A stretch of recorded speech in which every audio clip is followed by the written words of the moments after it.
Pleasure to talk, man. Thank you very much for coming on. I don't know how much you know about Drivewire, but in essence, I have it written here nice and pretty for it. I like to say, like, we bring FaceTime of leaders in the creative industry to dig into like how people can actually turn it into a living. Because I went to Metalworks in Mississauga, and like, unfortunately, some of these people who I would contend are like the most magnificent musicians up and coming are like they're going to go work at some place that they don't necessarily want to. Like, I don't even know how to name, you know what I'm saying? And so Yeah. that hurts me and that kills me. And to talk to someone, oh my gosh, your amount of prolificness with what you've done, like you have 5 books, you have 40 years on there, like the ongoing history, you have the podcast, you like, I'm amazed. And I kind of wanted to get into how you're seeing everything, what you think is going on. And then I have a bunch of just questions about curious things about what I've seen as we go from there. So thank you for taking the time to have a conversation. Let's go. Yo, I'm overwhelmed at how much you've done. Did it feel like you were just adding another straw to the pile and eventually you have a pile of heaping hay? Or was it like, did you have to try to make that much stuff, or did it just happen after your career? Well, one of the things that I learned is that you cannot coast. You, in any industry, especially radio, which is where I started and which is where I'm still mostly based, you have a best before date on your forehead. You just can't see it.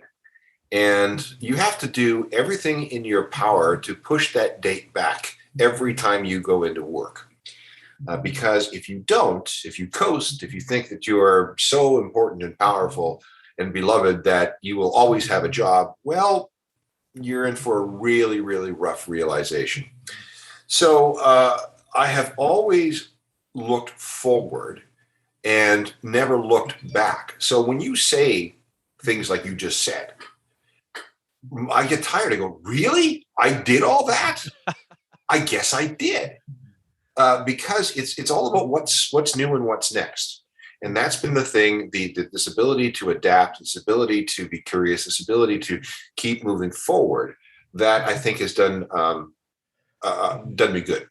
Another thing that has done me good, and it was a complete accident, is that I was pushed into this idea of being, a music historian and music nerd. That was not my choice. That was something that it was assigned to me, and I wasn't very happy about it. But and I did not have a good time with it at the beginning. But really, no, I hated it. Well, so this was an assignment, like, hey, like here, this is what your segment's going to be on, and figure it out. Well, no, it was worse than that. I was working at CFMY at the Edge in the afternoon, playing records Monday to Friday, 2 p.m. to 6 p.m. And then, I could roll into work at around 11 o'clock. I finished right at 6:05. I could be home by 6:30, 6:45. And that was it. That was the gig. And pretty sweet. But then what happened was the station was purchased and fell under new management. And the management decided that they needed to augment their programming. And one of the things that they needed to do to educate this audience and all this alternative music that was really exploding in 1992 and 1993 was that they needed a documentary program to put everything into context. So they looked around, they found exactly one person on staff with a degree in history, which was me. And they said, "This is your job." And I said, "Thank you very much. It's really flattering, but I don't want to do it." And they said, "Okay, well, that's fine. Here's your severance package." I had just gotten married. I just bought my first house. I was a radio DJ without a lot of what you would call portable skills. Sure. So what was I going to do? I took the assignment, and it was even worse than that, because I was working Monday to Friday. What they did was they actually severed me, hired me back on as an independent contractor and part-time employee. So they paid me separately. I had to form a company, and they paid me separately for Wednesday, Thursday, Friday. And then I was a part-time employee for Saturday and Sunday mornings from 6 a.m. till noon, which meant that I had no common day off with my wife. And I can't begin to tell you how difficult it was to write about alternative music in 1993 when nobody was writing about alternative music. I mean, there was no internet. There were no books on the subject. finding records and CDs was really hard. And it was awful. It was really awful. But I had no choice. And it's after a little while, feeling sorry for myself, I thought, okay, I'm going to make lemonade out of these lemons, because, what else am I going to do?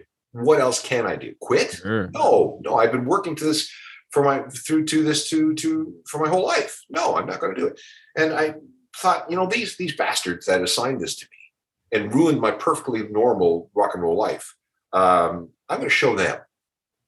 And between you and me, everybody who made my life miserable back then is either out of the business or dead. Whoa. And so there's a certain, I guess there's karma. I don't know. But at the same time, I'm forever grateful to them for setting me up to do this, or forcing me to do this, because November 13th, I will be in this business for 40 years. No one is in this business for 40 years anymore. In Canada, there's a dozen of us. And I'm still doing rock radio 40 years after I started this thing. Yeah. It's just, and I was, funny we should do this right now. So I just talked to my accountant, because my company had its year end, the company that I had to form in 1993. We were talking about, well, what are you going to retire? When are you going to stop? I go, I have no intention of stopping and retiring. I like what I'm doing. As long as somebody will pay me to do it, giddy up. And by the way, I've been in this game way too long to be knocked off the pedestal by some young upstart. You want this position? Come and get it, and I'll squash you. I love that attitude, man. I really like that. Oh my gosh. Are you musical yourself? I play drums. I was a drum teacher for a while. Just over here in the corner, I've got a Roland electronic set. And packed away in the furnace room is my dear Tama Imperial Star 11-piece Neil Peart size kit. Killer. I just don't have room for. So you are indeed musical as well. Yes. So you have a good insight into what's actually going on. So one of the things that's really impressed me a lot when I was just like learning about your thought patterns and what you had was the TED Talk about the different containers. And it really melted my mind in terms of like, whoa, like I've always wondered why 3.5 minutes, for example. And as you kind of went through and said, this is where this all came from. Looking back, it's easy to see, but as you mentioned, looking forward, how does somebody possibly try and anticipate what's coming and stay for 40 years, like actually get some longevity and some traction? Well, that's really interesting. The trick is that you can't predict the future, but you can keep an eye on what's happening in the present. And that will give you, you don't have to be an expert in anything, but it will give you enough of an idea of where things are headed. So if we go back to, well, let's say the mid 90s, and computers started becoming more and more used more and more in radio, you could see how things were going to change when it came to things like, when I started, we were playing actual records, and then we moved to playing a mixture of records and CDs, and then the records disappeared entirely, and then we were playing just CDs. And then after the CDs started, we started getting these hard drive playback systems that we used for playing commercials, and then the music started getting added to that hard drive playback system. So we played everything off a screen. So it's you could see how things were going, and the tiny little, what's the word I'm looking for? Alterations, changes in behavior, changes in routine that were required with each of these new technological changes. It's the computer has made working on the radio way more easy, but at the same time, it has cost jobs. You can do something like voice tracking, for example, where you can have one announcer be the voice for 15 stations simultaneously. And that means that 14 other people don't have jobs. So there's a lot of good and a lot of bad. One of the things I really miss about the old days is that when you were physically mixing records, you were more physically part of your broadcast, because every 4 minutes you had to do something. If you were playing commercials, you had to, every 30 seconds or every 60 seconds, you had to do something, you had to trigger something. So you were much more physically present and involved with what you were doing. Today, it's like a playlist. And there are a couple of times a hour where the playlist stops, you're supposed to talk. And then you hit the start button again, and then you go for another 20 minutes where you don't do anything. Now, the idea is that you should be using those 20 minutes to answer the request line, post stuff on Facebook, answer Twitter, all that sort of stuff, which is, or, record breaks for other stations for which you're voice tracking.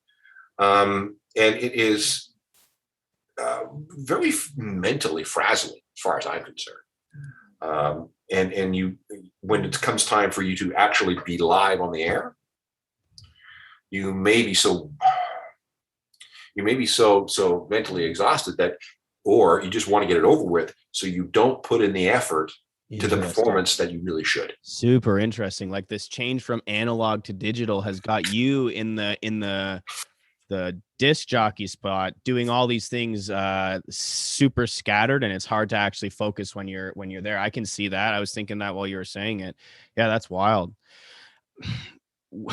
One of my favorite questions that I have here that I'm also thinking about is why do you think the music industry is so, like, quote unquote cool? Why do you think people like it? Do you know what I mean?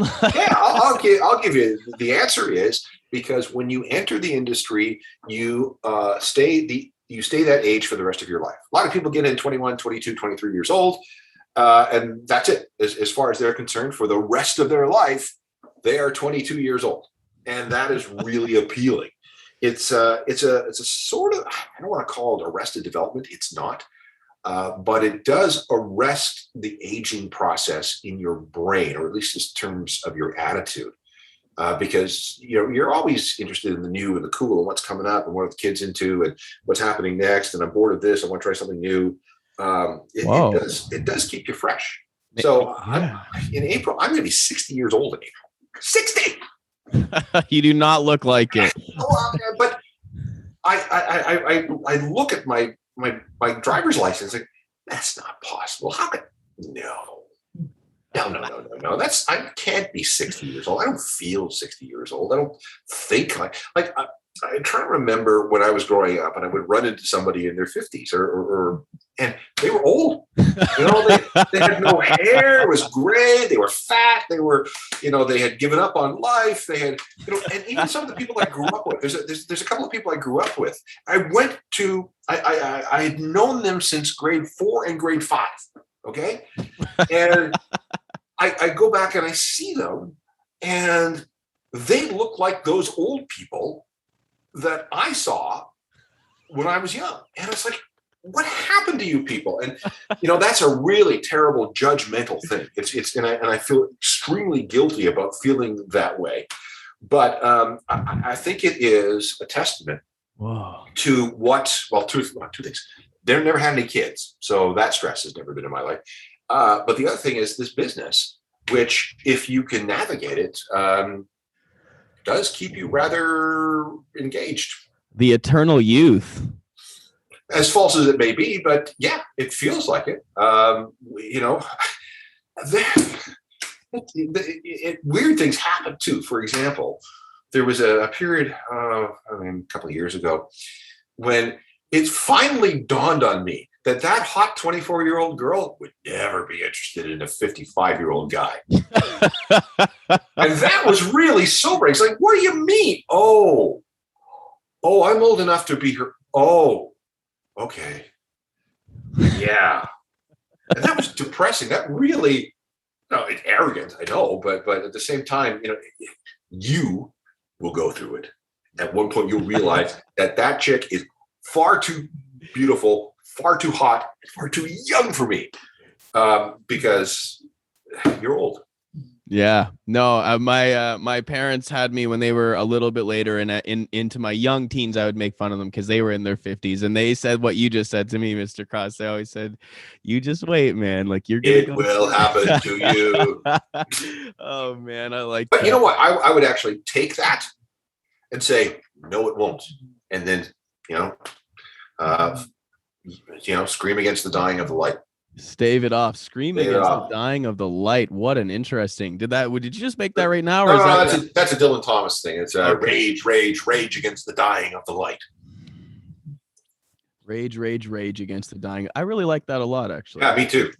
What? So, I'm very impressed when I listen to what you say as like how actually in tune with actually what's going on in the reality of the world. So I heard you a little clip that's on YouTube as I was, kind of just thinking about what I wanted to speak about. And you said that hip hop versus rock is about, I think you said it's like 70-30 in the States, if I'm remembering correctly. And, Yeah. and you listed off a different thing in Canada and a different thing in UK.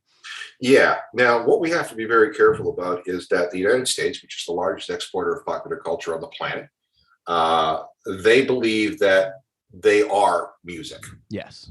So all the stories we tend to get are American skewed, and Sure. with the American experience, the American demographic makeup, the American ethnic makeup, the American racial makeup. I mean, that all informs the kind of music that comes out of America. We have a completely different type of ethnic and racial makeup in this country. Sure. And as a result, we have things are skewed a little bit differently. Now, Canada, when we talk about Toronto specifically, is a nation of immigrants. And when immigrants come to Toronto, they're going to look for something, the local culture. Familiar. The easiest local culture that they can get into, something that they probably had back home, is pop music. So pop music is easily consumable. It is easy to understand. You can tap your fingers, you can dance to it, you can sing along with it, even if you don't know what the words are. It is the most universal form of music. So with so much of Toronto's population immigrants, this is how Toronto can support 5 pop stations, because it is a pop town. It is very much pop town. Now, if you want to go to Winnipeg, it is very much a rock town. Again, it's just, the psychographic, demographic, ethnographic, racial makeup of it's a real rock and roll town. And in Winnipeg, it's like, rock and roll attained perfection in 1977. So it's not like they're, hey, what's the new Greta Van Fleet album? It's like, hey, let's go 5440 and let's hear that BTO song. And they're happy with it. So in Winnipeg, I think we've got 750,000. They have 1, 2, 3. They have 3 rock stations. They have 1 pop station, 1 country station, and a couple of university stations. Understood. Where are you going? If it's not an intrusive question, where do you get that kind of information? And do you think it would be wise for bands to try and find trends through that kind of information? Well, I am on every single newsletter mailing list. I spend about an hour and a half every morning, starting at 7:30, going through all my news sites. Wow. Reading the newsletters. And then I have my website, which is called A Journal of Musical Things. And the reason it's called the Journal of Musical Things is because it's my journal. It's where I write down stuff that I think is cool. So when you write something down, you have to tend to remember it more. And if you have to translate it from, a source or a series of sources into a single story, it forces you to understand it. So it's just become part of my lifestyle. This website debuted in July of 2011. I've been posting something on it every day ever since. I don't think I've ever missed a day. Man, that's cool. And like, I have a sort of reverence and jealousy at the same time for that, because I'm someone who's very articulate and I have a ton of ideas and I'm really, really creative, but I'm not really, my ideas are so spread out over so many things that I'm not as consistent as I really wish I was. Because when I look at, like, you just have a wall of content and I'm like whoever wants to take this 60-year-old man's spot is gonna have to compete pretty freaking hard to get it. You know what I mean? That's true. Now, again, you understand that everything that I have right now, and all my habits came out of that period of time where it was sink or swim to survive, period. And it has evolved over the years and it's become ingrained as my lifestyle. So the thing that I learned at the beginning, especially when I was working as a independent contractor, was that if you don't have discipline, you're dead. So not only did it matter for the work that I did, but the bookkeeping, the banking, the payroll, all of those things. And that helped formulate my workflow. And I just kept refining it again and again. Now, it did help that my wife was also in the radio business for a very long time. So she understood, what was necessary to keep things moving. And she was incredibly supportive and gracious, and that helped as well. Yeah, that's cool. And it's something that I think as I continue to get, forever young, but as I continue to age and get older, like I'm more mature, I am starting to become more consistent and build those habits. And that's something that's coming along. Yeah, it'll happen. It'll happen. It's there's just so much discipline that's required. Sure. And it's a lot more than a lot of people think. Like through the 40 years that you've been in it, can you maybe point to a couple things of like, hey, this is how a lot of people when they're starting think it is, and then this is the reality that contrasts it when they get in? Like, is there a lot of misconception? Well, here's what and this applies to everybody. Identify an area of work that you want to get into. Just a broad guess of the area that you want to get into. Get into it at any level. See how it works from the inside. Move around, talk to people, get as much experience as you possibly can. Figure out what you're good at and what you hate doing. And then eventually, you'll see a path begin to open up and you follow that path. Remember that life is not a straight line. It is full of weird zigs and zags, and weirdo opportunities come up when you least expect them. There's the thing, one of the most valuable things that you'll ever discover in your life is dumb luck. And dumb luck is the intersection of hard work and opportunity. Every once in a while, something totally unexpected will present itself to you. And do you have the courage to take advantage of that opportunity? Or do you have at least the smarts to evaluate that opportunity to see if it is a smart one? But you have to be able to recognize dumb luck and for what it is. It's unexpected. It's not a sure thing, but the payoff has the potential of being pretty cool. Would you say that's like you moving back to Manitoba from Ontario when you were kind of called to go to that rock station there? Oh yeah, I mean that's so I went to an AM station. My first full-time job was at an AM station in northwestern Ontario, and I had thought my entire life I was going to be a newsman. But when I finally got an opportunity to be a news person, I discovered that I hated it. Prior to that, at this same station, I was on the air playing records, and I thought, this is kind of fun. I kind of like it. And then what happened was a station that I had applied to earlier that year suddenly needed somebody right away. And I was so upset, so disenchanted with this newsroom thing that I was doing that I left town so quickly. I gave them 3 days notice. And I left town so quickly that my landlord sent the sheriff after me for non-payment of rent. Dumb luck. I mean, just like I had completely forgotten that I had applied to the station in Brandon. And but when I got the call, I was like, yep, there we go. And I can't tell you how low I was feeling at that time. It was really because of the news. Well, I had spent the last 6 or 7 years of my life thinking that this is what I wanted to do. It's all I ever dreamed of. I'm finally doing it, and I hate it. Whoa! So your identity was taken from you a little bit. Everything. Wow. Talk about crisis of confidence, existential crisis, all that. Wow. And you were how old at that time? 22.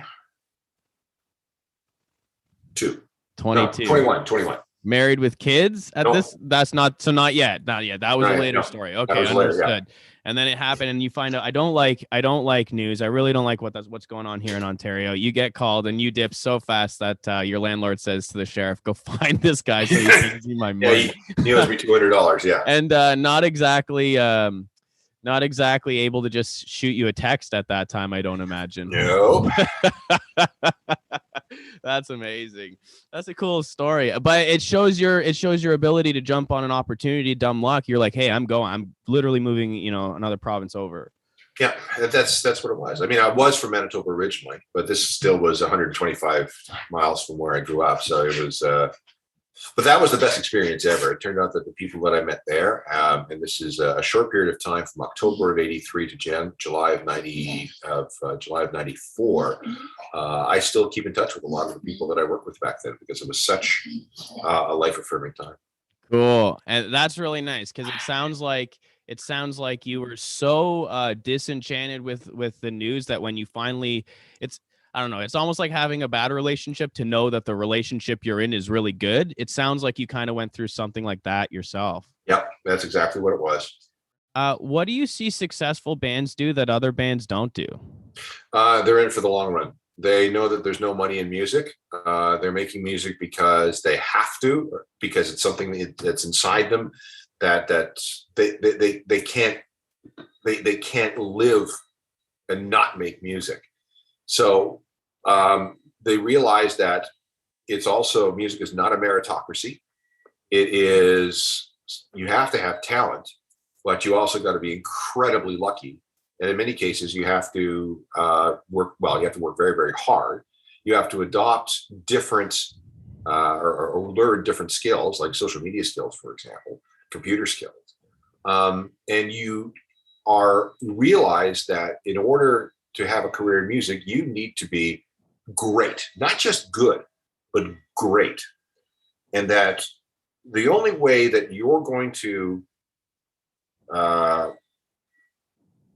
succeed is by understanding that this is a long process and that you need to convert fans one by one. It's been very difficult the last 18 months because of COVID, but once things straighten out, get on the road. And when you finish that tour, get back in the van after a shower and do it again and do it again after that. That's what all the agents do. They'll send a band like the Arkells. That's a great example. Yeah, a really good band, got some really good ideas, got a lot of potential. Here's a van, go. They went out, play. Come back, great. Have a shower, put more gas in the van, go. And that's what they did. And now this is where they are. Because there's nothing like there's no substitute for an audience telling you the truth about your music in real time. Are you good or you suck? And then being forced to play in real time for people and not screw up. And then when you get into that groove, and every musician knows what I'm talking about, you get into that groove where there's somehow this weird chemical, spiritual connection with everybody else in the band, and it's working. I mean, you can't hit a bum note. You can't make a bum move.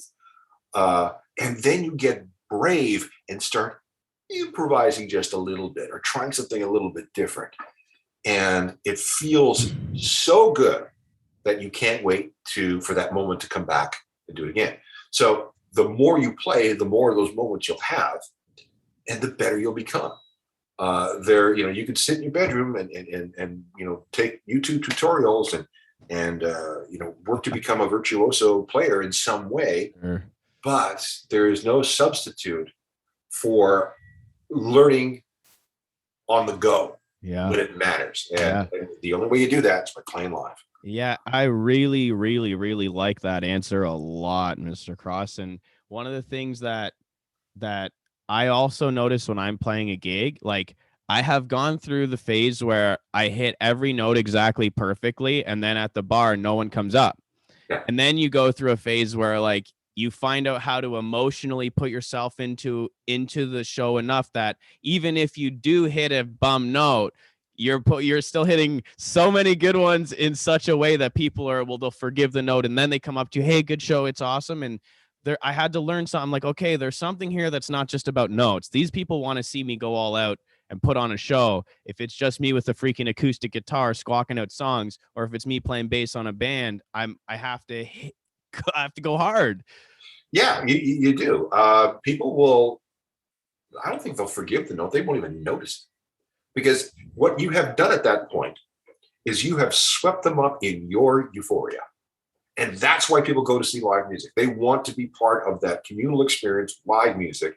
And if there are some bum notes, if the drummer drops a stick, if the guitarist comes late in, it almost becomes part of it. Doesn't matter. It does not matter. See, and what I'm annoyed about is with the advent of Pro Tools and Auto-Tune and buying beats online and all the rest of it, people are expecting music to be absolutely perfect. Yeah. Everything in key, everything quantized to 1/10 of 1 millisecond, and it is perfect, but it's soulless. The reason Motown music was so great is because of that rhythm section that was tight but loose. And they were a little bit behind the beat. It had a bit of swing and a little bit of groove. If you look at the Rolling Stones and you think, what's Charlie Watts doing? He was just basically a metronome. No. He had a little tiny bit of swing in what he was doing, which gave life to the rhythm section, but not so much swing is that he was out of control. So, when Keith was off doing something or Ronnie was off doing something, that they couldn't rely on Charlie keeping the beat so they could always find their way back to the song. Yeah, and it breathes. The rhythm section, how they cooperate with one another, actually changes throughout the song. Like for live music, I really like that, and that's something that it gives me chills when I see it, because I'm a musician and I can play, and I know, like, I can hear the different parts, and I'm like, oh, they just did a thing. They just did that improvising, and I caught it, and now I do really feel like I'm part of it. Yeah. So you're watching the Rolling Stones. So Keith is off doing something, whatever. Ronnie's watching him. Okay, Keith, where are you going? Where are you going, Keith? I'm gonna keep you here.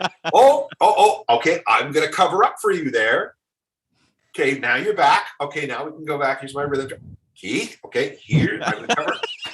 That's that, but that's a band. And the more you play together, I mean, I love watching musicians who are such masters of their instrument that nothing phases them. Nothing phases them. And the idea, the concept of them making a mistake, it doesn't even cross their mind. I did an event one time with Chuck Liddell. Chuck Liddell was a keyboard player with the Rolling Stones. Nice guy, affable, long gray hair, very, very, pleasant human. And it didn't seem like anything, out of the ordinary.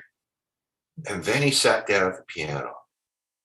And oh my God, it's like, you're a freak. You're an alien. You're wow. And he would play and improvise, and it was just outstanding. Apparently, about 4% of the population, when they hear a really cool lick that just happens to resonate with them for whatever reason, they actually express, get super chills. And for me, it's not necessarily a particular sound. It's like when I see that level of accomplishment that, okay, the sounds that are hitting this guy's thought patterns are actually coming out of his fingers in a way that he's literally talking through for me, it's a guitar, but he's completely bypassing the conscious part of his brain. Nailed it. And it's whatever he feels, not what he thinks.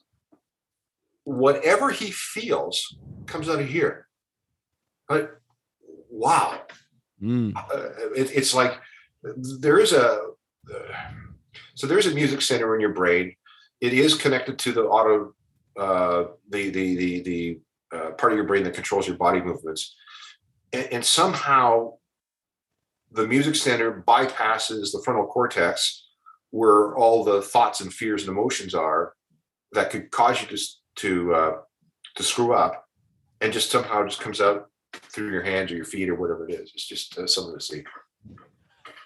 And you can't force it. You Nope. can't force it. I've been playing guitar for 10 years and I would never call myself a master, but I'm definitely proficient at my instrument. And like, but when I'm trying, I'm failing at it. And Yeah. when I'm not trying, I play with things that I'm like, I didn't even know where that came from. Like you really Yeah. feel like that. It's you disassociate and you become one with the instrument. Yeah, that sounds really, really cliche, but it's true.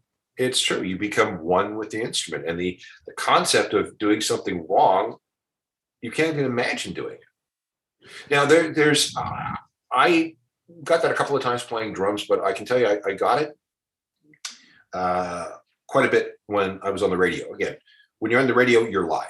There is nothing between that microphone and your audience. Sure.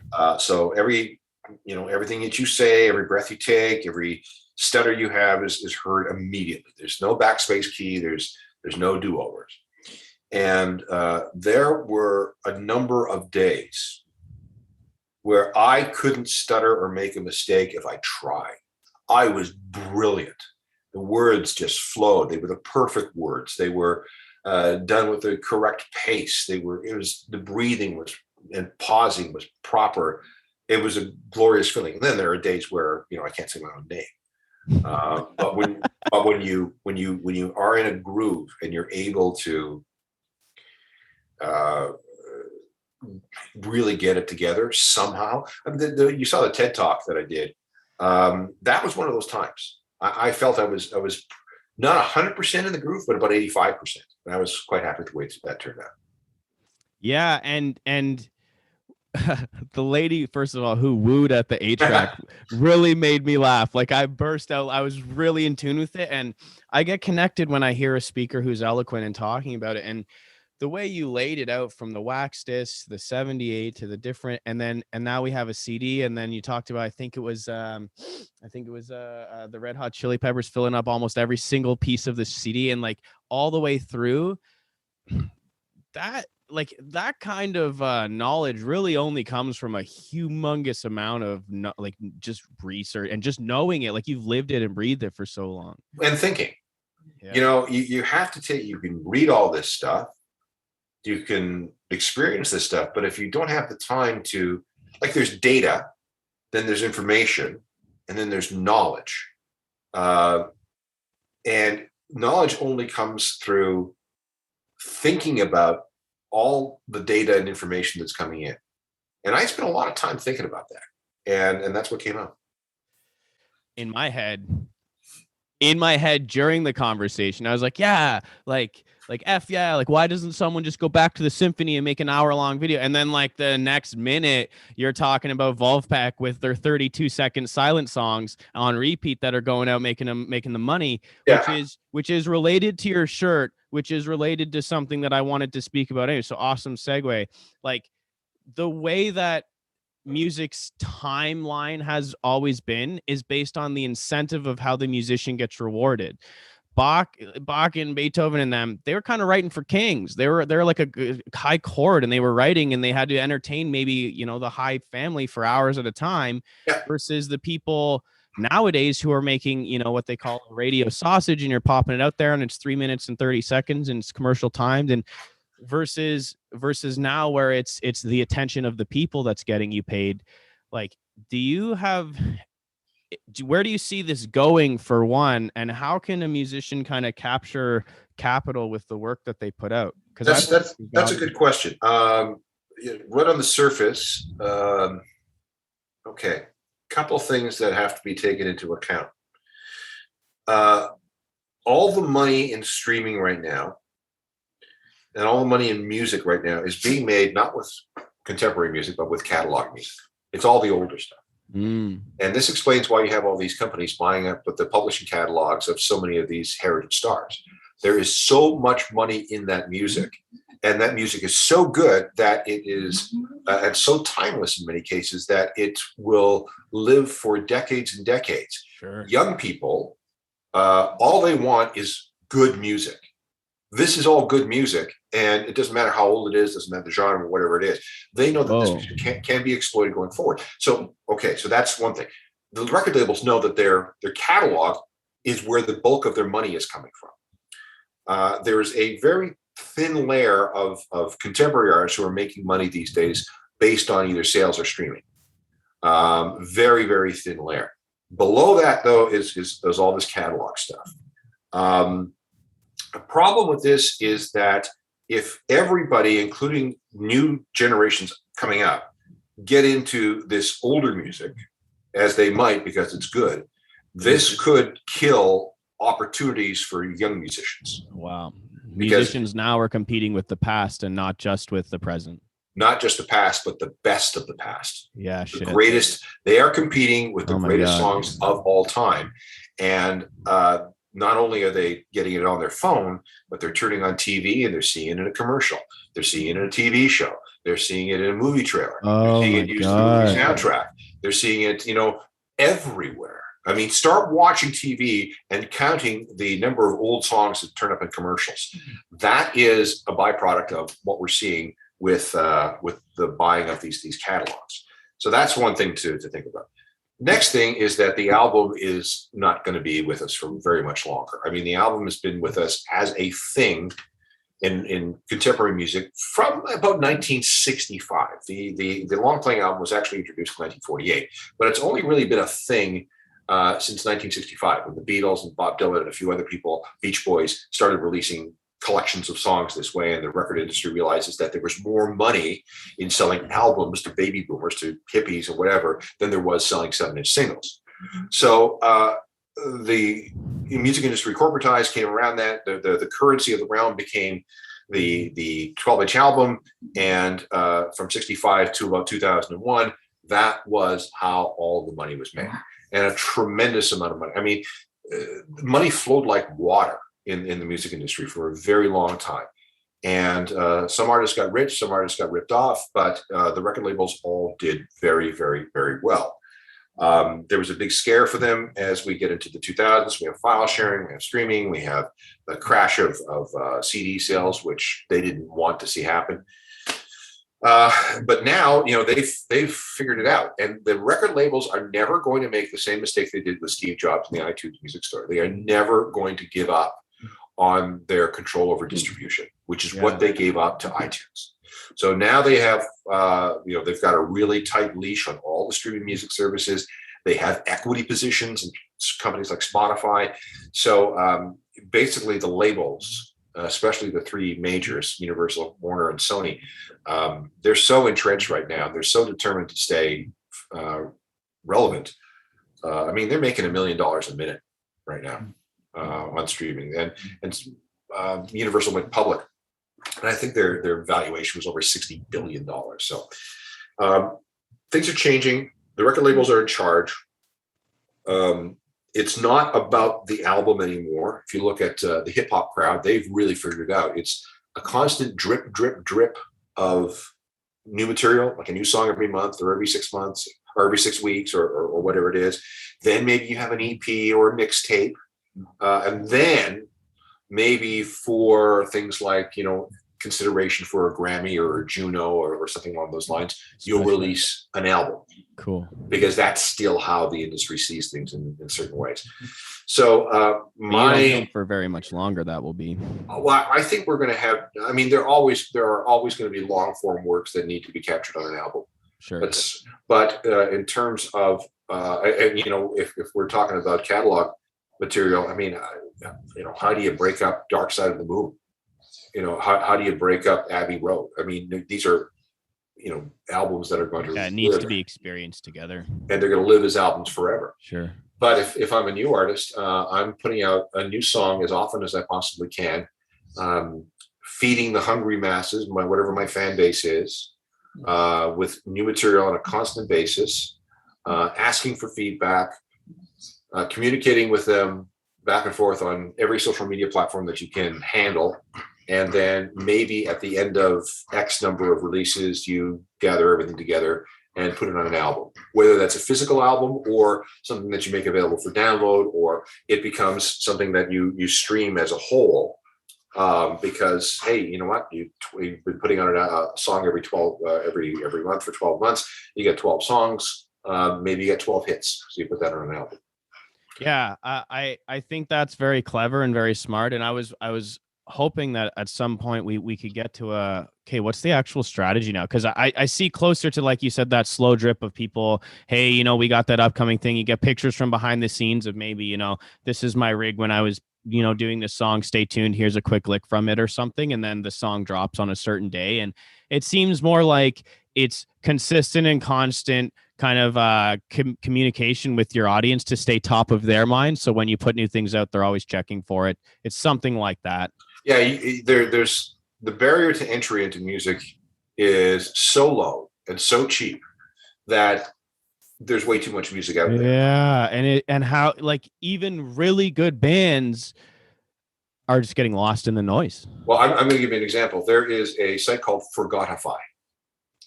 If you sign on to Forgotify with your Spotify account, Forgotify will give you a steady stream of songs that have never been streamed on Spotify even once. Whoa. Because about 20% of the 75 million songs on Spotify have never been streamed. Yeah, and probably the other 20% on top of that have been streamed once. So you see the issue, right? So while the barrier to entry is really low, there's a lot of noise, a lot of competition. Yeah, that's actually a really interesting thing because I think it was The Weeknd's first album was made completely in the box on his MacBook. Like he didn't do anything. So it's like, really for $2,000 you can have a higher end album, and on your iPhone or a $50 Android, you get some kind of some interface for your laptop, and it's a Mac. You've got GarageBand. You figure out how to use that. Get a blue microphone, USB, plug it in, put some blankets on the walls, and you can do a pretty good job. All right. No substitute for a proper studio. Sure. I honestly believe that because if you had the time and the budget to work in a studio, the stuff that you can come up with, because you've got way more gear, you're not confined to a tiny space.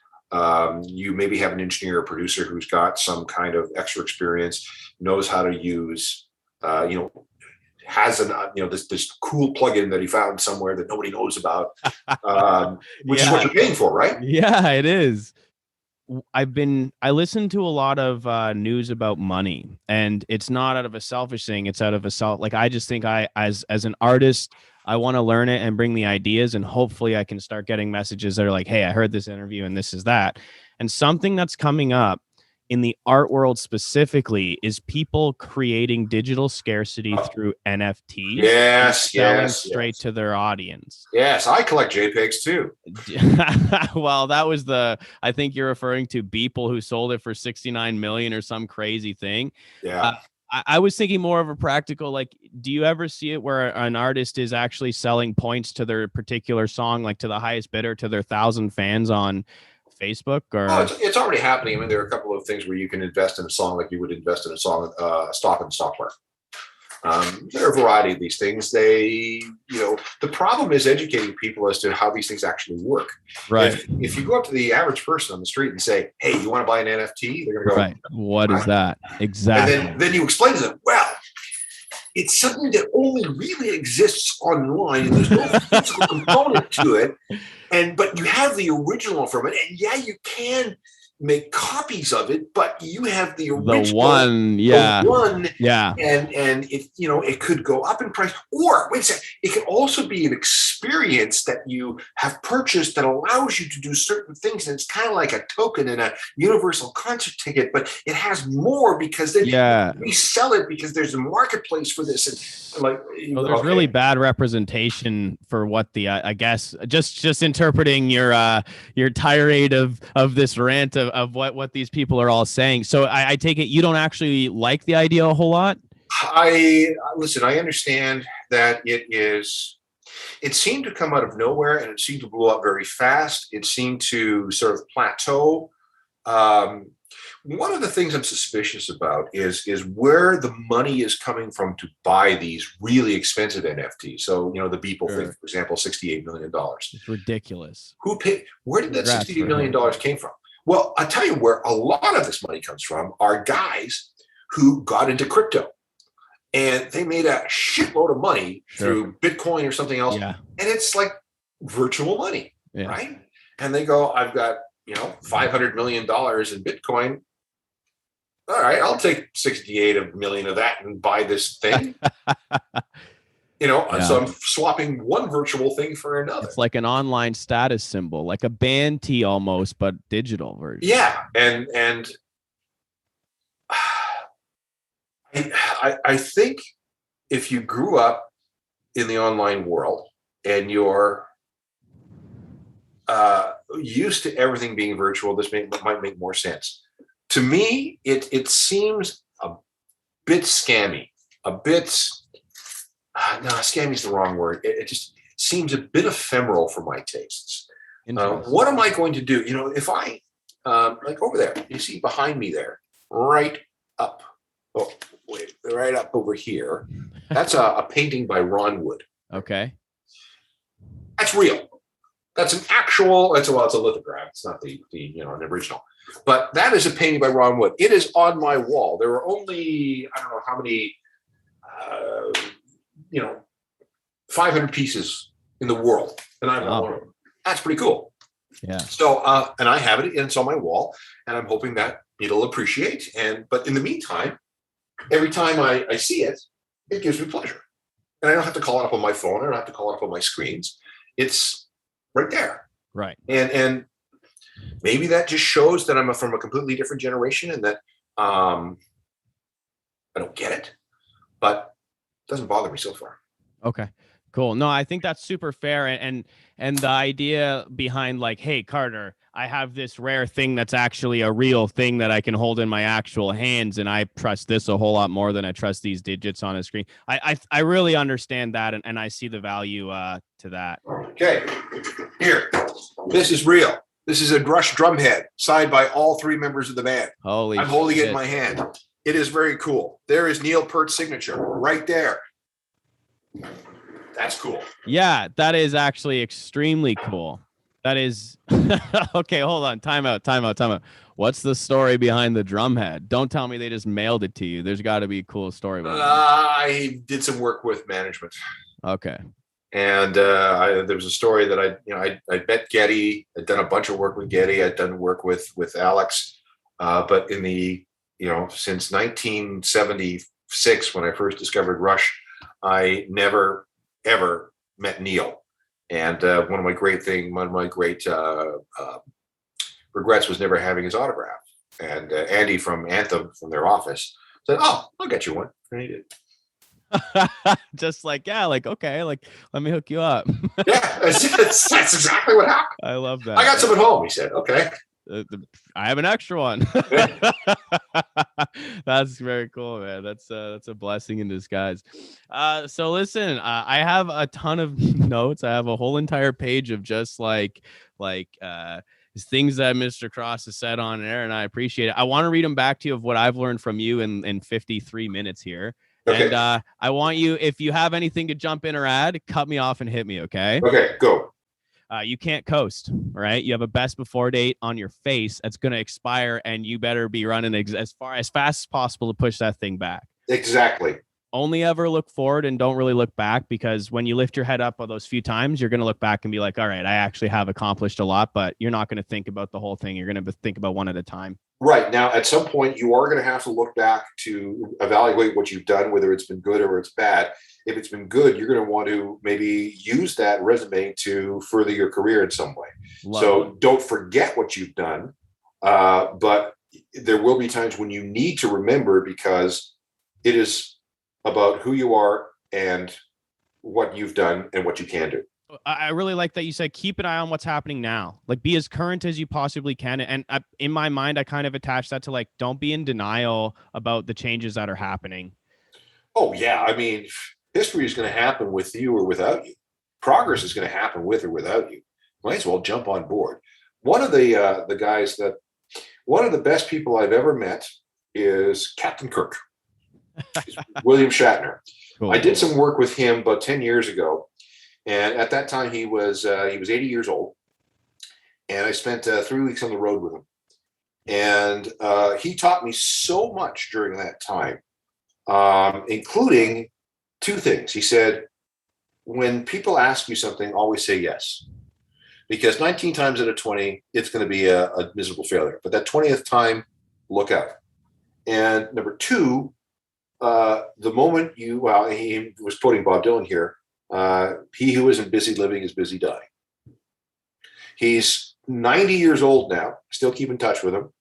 And he is going up in one of Jeff Bezos' Blue Horizon spacecraft.